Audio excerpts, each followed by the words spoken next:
y es muy difícil los idiomas antiguos y realmente es muy sencillo, nuestro idioma está basado en ellos. Obviamente tiene que ver con la didáctica de cómo se enseña, quién lo enseña. Todos nosotros tuvimos maestros buenos y malos de ciertas materias, incluso yo en la universidad, yo estudié química y había materias que me fascinaban, pero el profesor no era lo suficientemente preparado en cuanto a didáctica. Se ve que conocía profundamente, pero era frustrante que uno no le entendía nada. Y había otras materias que quizás no me gustaban, pero el profesor era muy bueno y permitieron que después me gustara cierta materia. A veces las matemáticas son muy bonitas, pero son muy pesadas si el profesor no va guiando a que se vaya entendiendo, y hay ciertas materias más difíciles que otras. ¿Quién tuvo problemas con matemáticas? El famoso Baldor, que fue el primer terrorista árabe, ¿verdad? Que causaba terror, ¿verdad? Obviamente hay quien les fascina de las matemáticas y se lo devoraban. Bueno, lo mismo pasa con los idiomas bíblicos.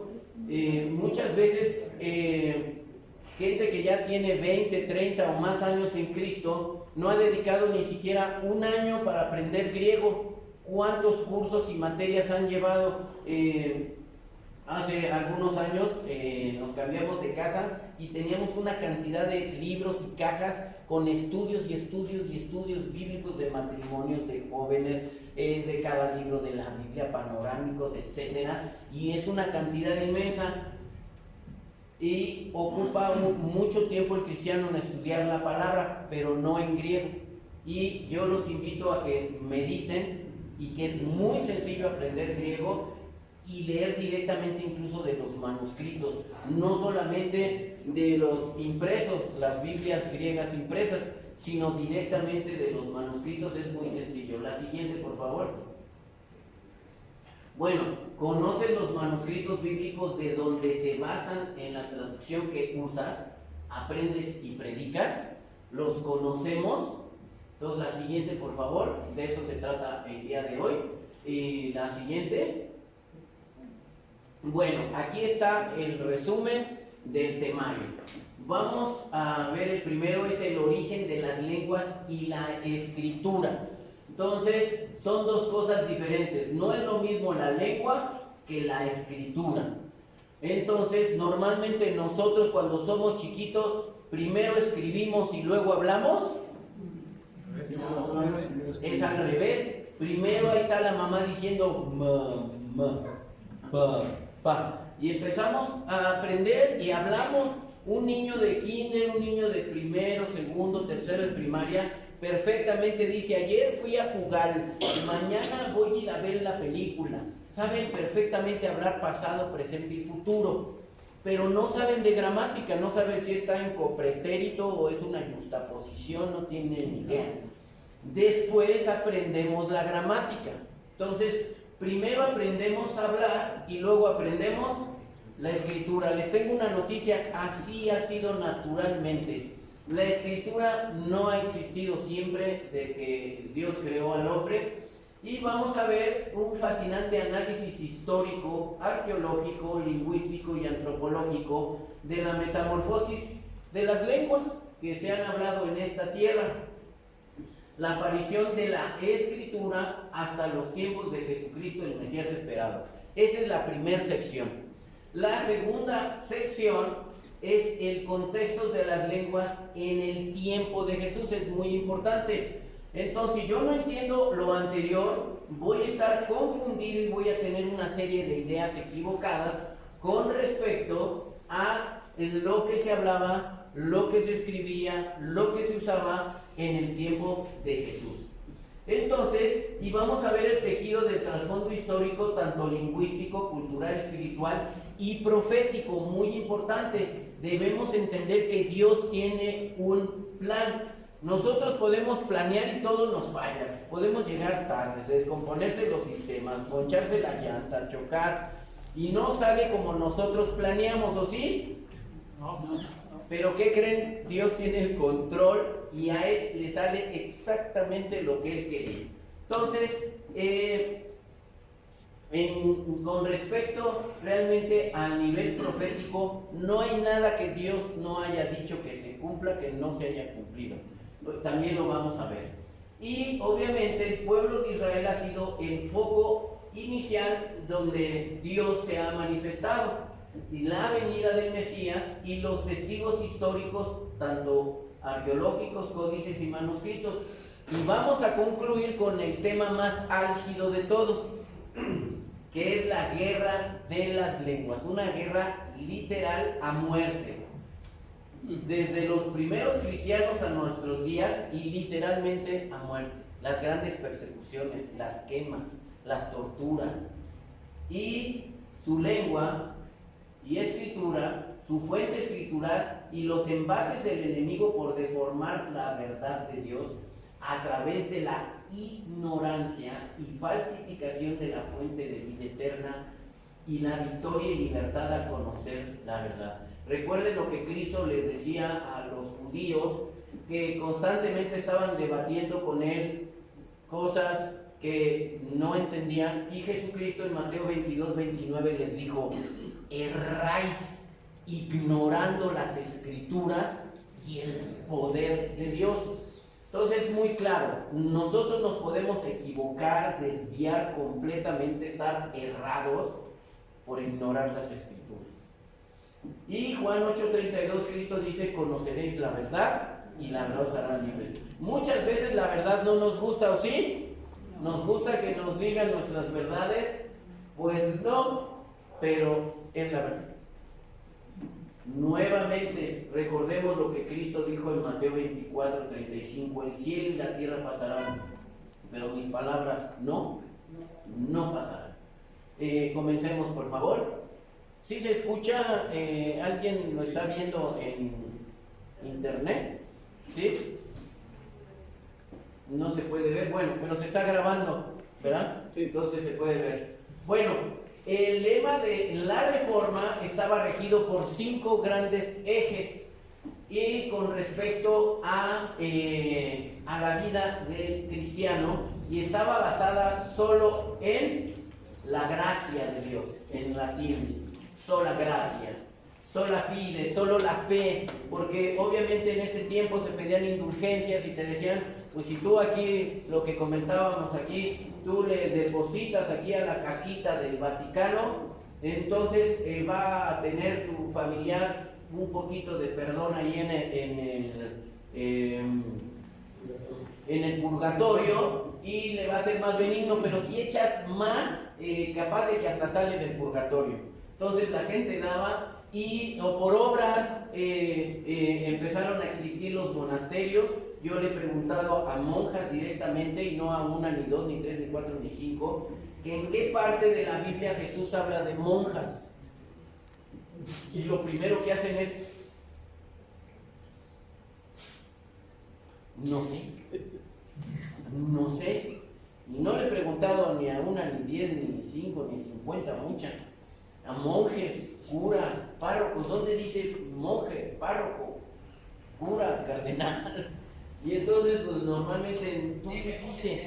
Entonces, es muy importante, y obviamente tienen que hacer obras, no podían casarse, los pobres estaban ardiendo, y se conoce constantemente, pues, que había mucho fornicación, embarazos, muertes, abortos, porque Dios no creó el celibato, ¿verdad? Es otra pregunta que les hago: ¿dónde dice, verdad? Dice que el siervo de Dios, el obispo, sea casado.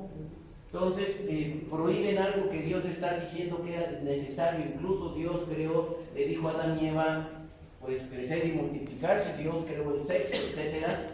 Y pues ellos piensan que son más santos y hacen toda esa serie de preceptos que se habían creado y que no son posibles de llevar humanamente. Dios nos ha puesto hormonas, ¿verdad? Y creó el matrimonio para ello. Entonces, la salvación no depende de mis obras, sino de la fe en Jesucristo. Solo Cristo es el tercero de los ejes de la Reforma, solo Escritura y solo Deo Gloria, solo a Dios Gloria. ¿Están de acuerdo? Sí. Bueno, la siguiente, por favor. Pero hay una pregunta. Totalmente de acuerdo, solo gracia, solo fe, solo Cristo. La siguiente, por favor. Pero con respecto a sola escritura, no anterior, hay una gran pregunta. ¿Cuál escritura? Cristo dice escudriñad las escrituras. ¿Cuáles son esas escrituras de las que se está refiriendo que sean solo ellas? ¿Qué manuscritos? ¿Qué papiros? Hay muchísimos. Obviamente la gente ha oído hablar de deuterocanónicos, apócrifos. ¿Sí me explicó? ¿Cuál escritura? ¿Cuáles escritos? La siguiente, por favor. Algo muy importante que la siguiente, por favor, ya el hermano Gamaliel nos guió a leer, y ese está perfecto. Leemos, Pablo escribe a la iglesia de Éfeso, que hoy en día está en Turquía, frente al mar Mediterráneo, y tanto en el capítulo 1 como en el 3, estos versículos nos dan un eje muy importante para entender el plan de Dios. Dios nos da, dándonos a conocer el misterio de su voluntad, según su beneplácito, según a él le ha placido, el cual se había propuesto en sí mismo de reunir todas las cosas como en Cristo, en la dispensación. Sé que a muchos no les gusta en algunas doctrinas las dispensaciones, pero aquí dice, en la dispensación del cumplimiento de los tiempos. Algo que vamos a ver hoy es el cronograma de los tiempos, cómo ha ido desarrollándose estos tiempos, cómo se han ido cumpliendo los tiempos de Dios, en la voluntad de Dios, esos tiempos. Entonces, estos tiempos han sido guiados y es parte del plan de Dios todo lo que ha sucedido. Así las que están en los cielos como que las que están en la tierra. Todo el plan de Dios no solamente está enfocado en el planeta Tierra y en cada país, sino a nivel cósmico. Entonces hay un cumplimiento para las cosas del cielo y un cumplimiento para el tiempo de la tierra. Nos dice más San Pablo en el capítulo 3 de Efesios, y dice, de aclarar a todos cuál sea la dispensación del misterio escondido desde los siglos en Dios, que creó todas las cosas. Ahora, ciertamente dice un misterio, pero Dios me lo da a conocer. Sigue siendo un misterio si no abro. Es como para mí estudiar física, química, matemáticas, contabilidad, lo que sea. Pues si no abro el libro y lo leo, pues sigue siendo un misterio. ¿Cómo se hará la regla de 3? Pues alguien me la tiene que enseñar, la tengo que leer. Cualquier cosa, por simple o complicada que sea, Dios nos está dando el conocerlo, conocer este misterio. Y nos dice más, dice aclararlo, dice a todos. ¿A quiénes? A todos. Entonces Dios quiere aclararnos a todos, y estamos incluidos nosotros. ¿Cuál sea la dispensación del misterio escondido desde los siglos en Dios, que creó todas las cosas, para que la multiforme sabiduría de Dios sea ahora dada a conocer por medio de... adivinen cómo puedo conocer la voluntad de Dios. A través de su iglesia. Cristo vino a instituir su iglesia. Cristo dice, sobre esta roca edificaré mi iglesia, y las puertas del Hades no prevalecerán contra ella. Cristo vino a establecer su iglesia. No vino a establecer su Israel, porque muchos quieren ser israelitas, muchos se quieren volver israelitas hoy en día y empiezan a aprender hebreo, Yeshua Mashiach, Shalom Adonai. Quieren como que piensan que algo falló y que estamos mal y que tenemos que volvernos israelitas. Pero es muy sencillo, hay que aclarar a todos que Él establece la iglesia. Ahorita lo vamos a ver.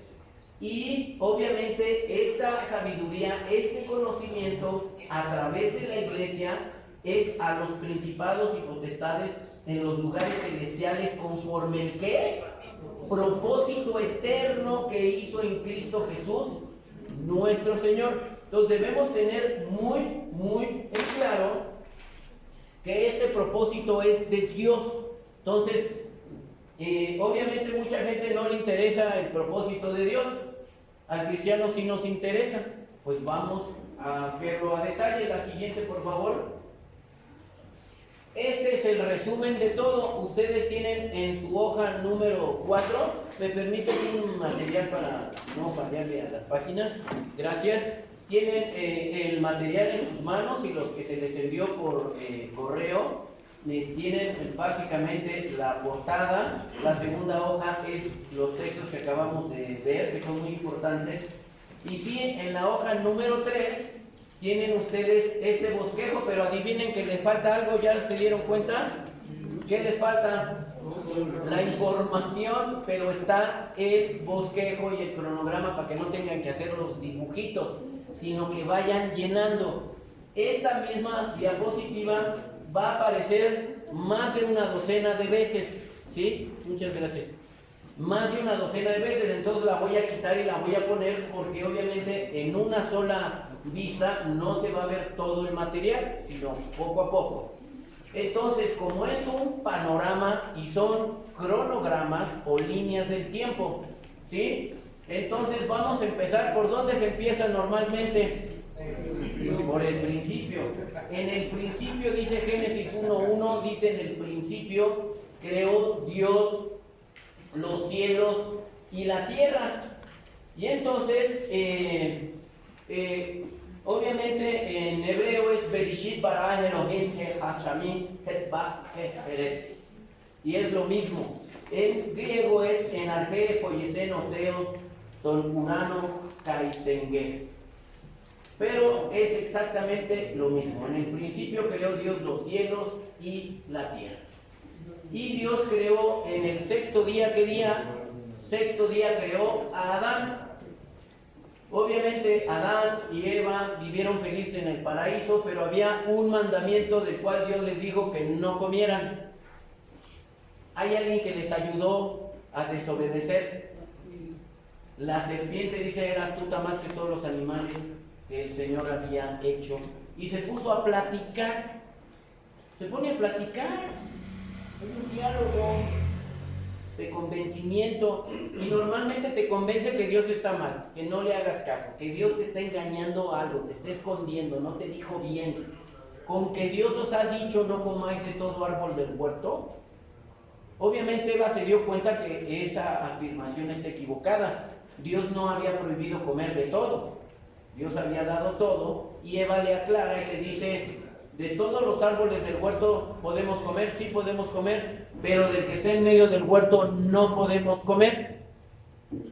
Porque dijo: el día que comas de él ciertamente morirás. ¿Y qué es lo que Satanás le dijo? Niega lo que Jesús dijo, lo que Dios dijo. Y le dice: no moriré. Dios dice que sí mueres y él dijo no.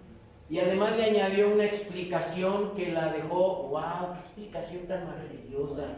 Dice que entonces Satanás le dijo: sino que sabe Dios que serán abiertos vuestros ojos y seréis como Dios, sabiendo del bien y del mal. Y resulta ser que se lo estaba diciendo a la mujer, y ahora es interesantísimo cómo dice la diosa de la noche. Y así les llaman las divas, las diosas. Y entonces ya se ha exaltado a la mujer como diosa, y hay un montón de diosas y idolatría, ¿verdad? En todos los países de diferentes formas y contextos. Dios los saca del paraíso, comen tristemente y viene una degradación del cuerpo. Poco a poco se va degradando como una enfermedad, un cáncer que llega. No me da cáncer y me morí hoy, ¿o sí? Sino poco a poco, no importa, va desgastando, si es un cáncer de hueso, si es un cáncer de pulmón, poco a poco va habiendo una metástasis hasta que estoy completamente destruido. Fue lo que pasó. No murieron instantáneamente, sino fue una muerte continua, generaciones, y se fue degradando. Ahorita lo vamos a ver. Y llegamos al tiempo del diluvio, ¿verdad? Se multiplicaron las gentes, los seres humanos, pero pues ya todo el mundo pecaba, no le importaba lo que Dios decía. Dios mandó a Noé a decirles: voy a destruir la tierra, y así fue. Solamente 8 se salvaron. La siguiente diapositiva, por favor, vamos a ver un poquito este detalle. Bueno, algo importante que vamos a ver es la escritura. Estamos hablando del panorama de las lenguas de la Biblia, la escritura, las sagradas escrituras. Entonces vamos a aprender un poquitito así, solamente muy chiquitito, y vamos a ver que primeramente la primer manifestación que tienen los seres humanos son pictografías, son pinturas en cuevas que les llaman pinturas rupestres. Esta es una de las más antiguas, allí en la cueva del Bacinete. Alguien ha visitado en España, el sur de España, en Cádiz. Está casi tocando África, allí en el Peñón de Gibraltar. Y vemos que esto es una de las manifestaciones que consideran los arqueólogos, antropólogos, historiadores, la expresión más antigua que existe. Si se dan cuenta, hasta parece de niño de kinder, solo un palito, 4 palitos y 2 cuernitos, y ya pues puede ser un venado, un chivo, no dejó ahí dicho qué es, pero lo vemos, ¿verdad? Y se ven también grupos, podrían ser manadas que quizá podrían cazar, podrían ser domesticadas, pero el hecho es que se ven grupos. Y se ve que ya habían desarrollado una tecnología aquí, una persona con armas, ya se había desarrollado las armas, ¿sí? Y obviamente se ve una punta, corresponde básicamente al tipo de obsidiana, y se ve que incluso eran formas de gancho para agarrarla, y tenía otro, se ve que está de cacería y se ve que está en movimiento esta persona. Obviamente es lo más primitivo que existe. Vemos otro ahí en las cuevas de Altamira, que también está al norte de España, colindando con Francia, y se llama las cuevas de Altamira. Y vemos como aquí hay otro ser humano cazando, pero aquí ya tiene movimiento, flexión de la pierna, ya el pie no sale del centro, sino a parte posterior. Ya se ve que hay otro instrumento más avanzado que la lanza, que son las flechas, y que está cazando, ¿verdad? Y vemos también, incluso lo interesante es que hay una huella humana. Lamentablemente todavía no estaba el IFE y no sabemos el nombre de la persona por la huella digital, ¿verdad? Entonces hacerlo grande otra vez, por favor, en la diapositiva completa. Y estamos hablando que esto es la prehistoria. ¿Alguien podría decirme que cuando oímos prehistoria e historia, qué define la prehistoria y qué define la historia? ¿Cuándo es historia y cuándo es prehistoria? ¿Habrá algún límite, alguna rayita? El inicio de la escritura. Excelente, muy bien, hermano. ¿Cómo te llamas? Martín de la Rosa. Exactamente, dale clic por favor, hermanita. Exactamente, lo que define la prehistoria. ¿Es la siguiente, perdón? Sí, una flechita para abajo. Ah, ya. Ahí. Es solo una. Se entiende por prehistoria todo el tiempo comprendido desde la existencia de la humanidad hasta el descubrimiento de la escritura. Todo lo que es anterior a la escritura se le llama prehistoria, porque no hay una historia escrita, no hay historia que contar, pero sí existe una historia no narrada y se le llama prehistoria. Y en consecuencia, hasta que el hombre dejó testimonios escritos, entonces ya se le llama historia. Entonces vemos aquí estas manifestaciones que se le llama escritura, pero debemos entender que no todo lo que se llama escritura significa que es un idioma escrito con un alfabeto o letras. El más antiguo, el más ¿qué? Antiguo. Es la escritura cuneiforme. Se considera un inicio de la pictografía, pasando de la pintura rupestre a pictografía ya con una inteligencia, y son básicamente marcas, a veces representan un animal o cierta numerología. Obviamente hay diferentes épocas de escritura cuneiforme. La escritura cuneiforme ya del tiempo de Babilonia sí existían tabletas, pero ahí sí ya había un lenguaje. Las primeras manifestaciones de la pictografía no es un idioma, no son letras, no es alfabeto. Y el más antiguo es del año 3200 antes de Cristo. ¿Qué año es? 3200 antes de Cristo. Si podemos ver las pictografías allá arriba, los animales y las pinturas de las cuevas, podría subir nada más sube eso, exactamente. Esto lo fechan aproximadamente en el Neolítico, en el periodo Calcolítico. ¿En qué periodo de la prehistoria? Neolítico, periodo Calcolítico. Ok, apréndanselo porque ahorita lo vamos a ver en la escritura, en la Biblia, en la palabra de Dios. Ahora sí, sigamos con las primeras manifestaciones. Este es el papiro más antiguo que existe. ¿Es el papiro qué? Más antiguo que existe y se encontró en Egipto, cerca del Cairo. ¿Ustedes saben qué hay en el Cairo? Las pirámides de Egipto. Y curiosamente, este es solo una porción que puse aquí, pero es todo un acordeón grande, como los planos de los arquitectos, y hay precisamente cálculos matemáticos, tablas de la construcción de las pirámides, Keops, Kefren y Miserino. Son las más antiguas, obviamente aquí nada más es un cachito, y no es lo mismo esta jeroglífico que ya se ve un ave específicamente, se ven algunos animales, víboras, serpientes, peces, insectos, a diferencia de la que está a la izquierda podríamos ver que esta hay una gran diferencia, solamente son muescas, precisamente cuñas, por eso se llama cuneiforme, con una cuña, un cáñamo, un palito con punta, y hacían solo la figura. Aquí ya se ve que es un artista, ya está transmitiendo dibujitos como los emojis hoy en día, pero estos fueron los primeros. Nos vamos más a la derecha, a ver, esto fue en el 2550. Este obviamente ya es actual, uno va a Egipto y le venden uno de estos muy bonito, pero no se parece a este. Y podemos hacerlo grande otra vez. Aquí en México, ¿qué es lo más antiguo que hay? Pues precisamente este bloque de Carcac es una manifestación ya histórica, porque ya es un escrito, ya se ve algo más inteligente que solamente muescas, rayas. Aquí y obviamente en la zona olmeca, que es todo Veracruz, lo que es el sur de Yucatán, y son los olmecas del siglo X a.C. Obviamente 10 no es lo mismo que el siglo XXV o 3200, pero ya se ve una manifestación. Es lo más antiguo aquí en México, son los olmecas. Bueno, un clic más.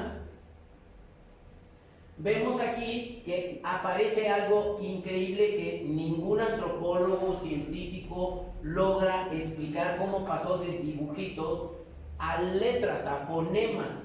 Todo parece indicar que la escritura primitiva pasó de una fase mágica, por lo que los dibujos e imágenes iniciales, estos dibujos, se fueron organizando en un conjunto de signos con valor simbólico. O sea, ya que puedan unir la palabra cualquiera, que puede ser mágico, M-A-G-I-C-A, que yo pueda decir que eso, cada uno de los fonemas dice una palabra, no logran entender ni encontrar cómo ha sido ese paso, ni los lingüistas ni los filólogos entienden cómo sucedió. Esta es la tablilla más antigua que existe, porque nos estamos yendo a los orígenes, por eso puse lo más antiguo que hay, y ya se pueden distinguir algunas letras de los...